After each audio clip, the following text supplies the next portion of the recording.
الكنز التاني بعد الجنة لكل واحد بيحاول يثبت حاله رغم تغير الأحوال هو إن الصبر بيكون النور اللي بتشوف بيه عناية ربنا بيك وانت في تقلبات أحوالك في الحياة. قال صلى الله عليه وسلم: الصلاة نور والصدقة برهان والصبر ضياء. فالعلماء قالوا مجموعة الأفكار اللي الواحد بيقعد يصبر نفسه بيها وإحساسه إن ربنا سنده وعونه، وإحساسه إن مع العسر يسرا، وإحساسه إن كل شيء ربنا أخده هيخلف عليه، مجموعة الأفكار دي بتنور للإنسان طريقه وتخفف عنه آلامه ووجعه. عشان كده الصبر ضياء. أو الإنسان يستسلم لوساوس الشيطان إن ربنا بيكرهك وانتقم منك، أو يستسلم لوساوس الشيطان إن مفيش يسر مع العسر ولا حاجة، فيبقى حياته مظلمة. فاللي بيحاول يصبر نفسه ويثبت حاله حياته بتنور، وده كنز كبير جدا بيخلي الصابرين يصبروا وفي قلبهم سكينة ورضا.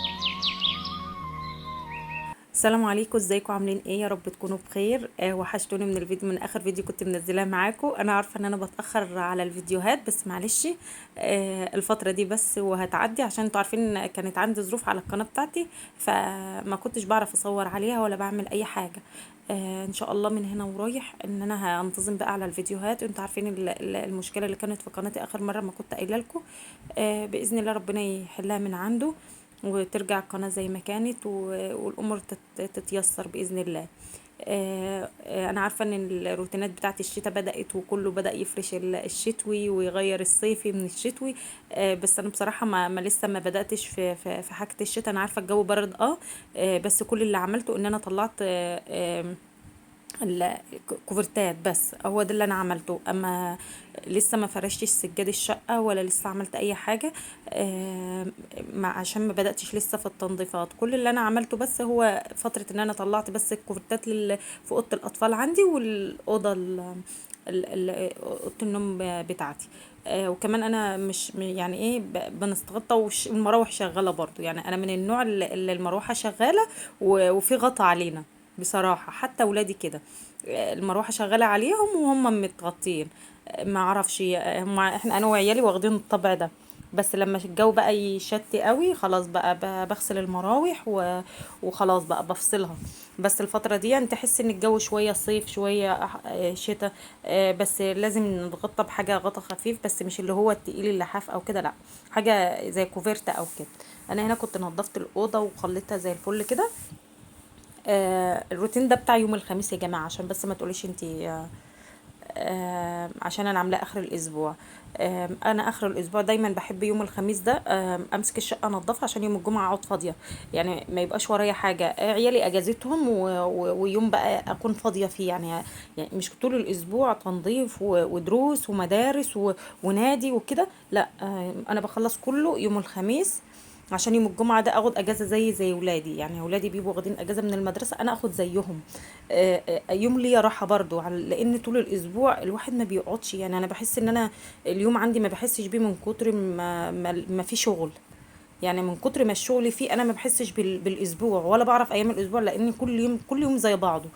ومن كتر اللي انا بعمله النهارده بعمله تاني يوم، فبحس ان الاسبوع زي بعضه. فلازم يكون ليا يوم راحه برضو زي ولادي. فانا ولادي كانوا خدوا الجمعه طبعا اجازه، الجمعه وسبت. فبخلص الشقه كلها. يعني لو في حاجة أنا بحب أغير فرش السراير ده يوم الخميس. ولو في مثلا حاجة عايزة تتغسل أشيل سجاد الشقة كده، يعني فاهميني. كله بعمله يوم الخميس، لأني ببقى نفسي برضو أقعد أرتاح، يعني ليا راحة برضو. ويوم الخميس يوم الجمعة ممكن أنا أطبخ أو ممكن أجيب سمك مشوي بصراحة. لو عندي اكل في التلاجة وعامله حسابي بطبخ، مش عامله بروح جايبه سمك من بره. لان يوم الجمعه ده انا بحب، يعني عيالي متعودين ان احنا ناكل سمك بصراحه. فلو ما عملتوش مقلي بجيبه مشوي جاهز. فالواحد برضو لازم يكون عنده يوم راحه، مش كله شغل شغل شغل شغل. انت عارفين المدارس لما بيكون في المدارس تحس ان الواحد اصلا ما بيقعدش. انا ما بحسش بالايام فتره الدراسه ده، انا ما بحسش ان انا في يوم بيجي عليا يوم برتاح. من دروس لمدارس للمدارس الصبح، واروح وارجع اجيبهم اخر النهار، ودروس واخر النهار اروح نادي. تحس ان اليوم كله بيجري ورا بعضه. فلازم ناخد هدنه كده يوم الخميس، يوم الجمعه. فعشان كده بقول لكم انا بحب انضف الشقه كلها يوم الخميس زي ما انتم شايفين كده، اغير في ملايات السراير، الفرش بتاع السراير، و... وادخل بقى على الشقه، الصاله، اوضه ولادي، الانتريه، الكلام من ده، انضفهم. وبعد كده اخر حاجه خالص اخش على المطبخ، لان المطبخ بياخد اكتر وقت في الشقه. وطالما المطبخ نضف بحس ان الشقه كلها نظيفه بصراحه. خلصت كل الشقه وبعد كده دخلت على المطبخ. المطبخ طبعا البوتاجاز لازم اغسل البوتاجاز، ده لازم. كل يوم انا من طبيعتي ان انا كل يوم بمسحه، بس بيجي في نص الاسبوع لازم اغسله، احس بلمعته بصراحة. يعني أنا دايما حاطة إزازة فيها شوية منظفات، ببخ كده على البوتاجاز، وبحب الفوطة بتاعة المطبخ بلمع البوتاجاز لأن إيدي فيه دايما. بس من وقت للتاني كده بحس إن الاستانلس عايز يتغسل. بروح جاية غسلاه في نص الأسبوع، ويوم الخميس ده لازم أغسل أصبن البوتاجاز كله وخليته زي الفل. وبعد كده عملت رخامة المطبخ برضو كنت انا ملمعاها بشوية زيت قبلها بيوم عشان الرخامة تفضل بتلمع. وده حاجة يعني لو انتم مش عارفينها، يعني رخامة المطبخ او رخامة الحوض لو مطفية لونها مطفي كده او مجيرة ومش بتلمع، مش لازم تكون الرخامة السمراء، لا، الرخام برضو البني. تحطي نقطة زيت، اي زيت ان شاء الله، زيت الاكل. انا بحطها بصراحة من زيت شعر بتاع ولادي، يعني زيت الشعر، عشان بيخلي الرخامه ريحتها حلوه. انت متاكليش على الرخامه، بس ان هي بتديها لمعه، ومسحيها تاني بمنديل عادي ما بيبقاش فيها زيت ولا اي حاجه، بتخليها زي الفل. لو انت مش عايزه تحطي زيت شعر حطي زيت اكل عادي، بس ما تحطيش كتير، يعني هي نقطه بتلمع الرخامه وبتخليها زي الفل. وتاني يوم بروح مصبنه الرخامه عادي، بترجع زي الفل. وانتوا شايفينها زي ما انا كنت بمسحها قدامكم كده، كان تاني يوم والرخامه زي الفل، والحاجه اللي عليها طبعا انا مصبناها كلها وغسلاها وخليها زي الفل. وبعد كده خلصت اليوم ده بقى كان يوم الخميس. انتوا عارفين بقى يوم الخميس انا بحب اعمل محشي بصراحه. انا بقالي دلوقتي اكتر من شهر، شهر ما عملتش محشي. كنت دايما احب المحشي، بس عيالي ما عادوش حابين المحشي، فانا بقالنا كتير ما عملناش محشي. فرحت عامله محشي اليوم ده. انا كنت عامله مجهزه كل الحاجه بتاعه المحشي من بالليل، عشان الصبح انا عارفه ان انا هنضف الشقه فمش هبقى فاضيه الصبح. بس حشيت البتنجان بس، هو ده كل اللي عملته، وسويت الفراخ وخلاص. بعد ما اتغدينا مسكت المطبخ طبعا، يعني تعبي كل اللي انا عملته الصبح هيروح، لا. رحت ماسكه المطبخ تاني. انا كنت طبخت الغدا، عملت الغدا وخلصت الشقه وخلاص بقى خلاص، ورحت جبت عيالي من الدروس. بعد ما اتغدينا بقى مسكت المطبخ زي ما انتم شايفين كده. مسكت المواعين غسلتها وخلصت كل المطبخ، رجعته زي ما كان زي الاول، لان مش تعبانه فيه وتنظيف، وزي ما قلت لكم انا بحب المطبخ يكون نظيف، ما بحبوش يكون مكركب. وزي ما طول والمطبخ طول ما هو نظيف طول ما شقتك نظيفه. بالذات المطبخ مش عارفه ليه، انا بحس ان لو المطبخ عندي نظيف بحس شقتي كلها نظيفه. رغم ان انا يعني انا اولادي كل يعني قعدتهم كلهم في اوضتهم، ما بيقعدوش في وقت الدراسه ما بيقعدوش قدام التلفزيون ولا بيقعدوا على الركنه ولا اي حاجه. فالشقه طبيعي تبقى نظيفه، وعيالي مش صغيرين ان هم يبهدلوا. بنتي الصغيره بس بقدر اتحكم فيها، فبقى قاعده على طول في الاوضه بتاعتها فما بتبهدلش. لو بهدلوا بتبقى البهدله كلها في اوضه واحده، مش في الشقه كلها. فتنظيفة الخميس دي بقى، لو انتوا برضو اعملوا زي كده، خلوا تنظيفة الاسبوع يوم الخميس عشان تلاقوا يوم لكم برضو راحة. احنا مهما يكون برضو احنا بيبقى لنا يوم نرتاح فيه، لازم يكون لنا يوم نرتاح فيه، مش كل شغل شغل شغل. ده كله برضو من صحتنا.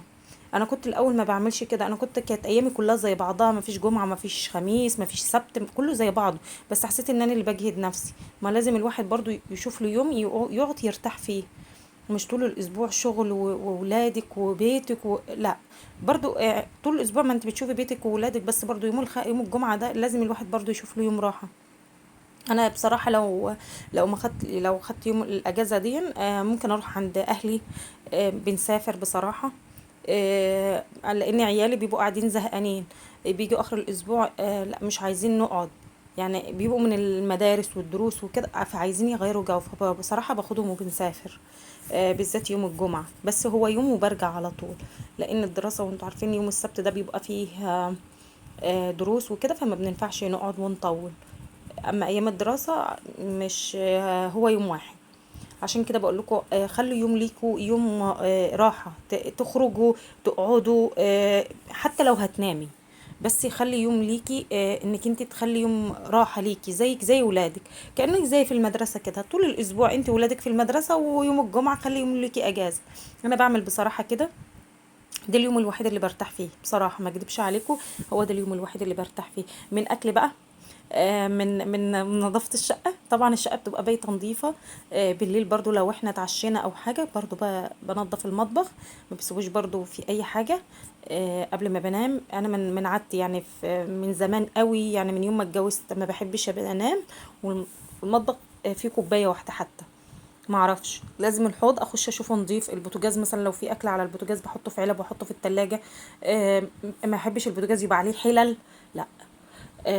ده برضو من الحاجات اللي بتخلي نفسيتك حلوة الصبح. يعني مثلا تقومي من النوم تلاقي المطبخ حلو، مش البوتاجاز مليان حلل، الحوض مليان مواعين، لا.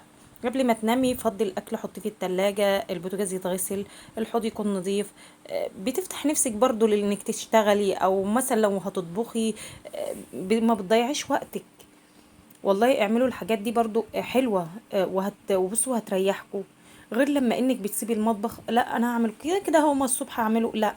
اعملي بس كده والله وهترتاحي. انا دايما بعمل كده يعني. انا يعني المواعين اللي انتوا شايفينها اللي انا غسلتها دي، هي ساعة او ساعتين بالكتير على ما تصفي ميتها. وبعد كده بروح داخلة حاطة كل حاجة في مكانها. ما اعرفش اخش المطبخ برضو الاقي المواعين كده متحطه فوق بعضيها، والمطبخ نظيف وكل حاجه، ودول عاملين لي كده في الجنب. ما اعرفش. ما مش عارفه، دي طبع فيا. ساعتين بس يصفوا ميتهم، اكون مثلا عملت حاجه مع اولادي، قعدت رجعت لهم، قعدت عملت نشرت دوره غسيل كده، يعني ارجع اروح المطبخ تاني. فاهميني ازاي؟ بتحسي انك انت ارتياح والدنيا عندك زي الفل. شايفين النظافه بقى؟ والله العظيم بصوا هتحسوا دي الفترة الأخيرة اللي أنا بحب أشوفها، فترة إن أنا المطبخ وخروجي من المطبخ والدنيا عندي زي الفل. وبصوا والله ده أحسن فترة إن أنا بحب أبص للمطبخ عندي كده، بحس يا خلاص بقى الدنيا عندي نظيفة وارتياح.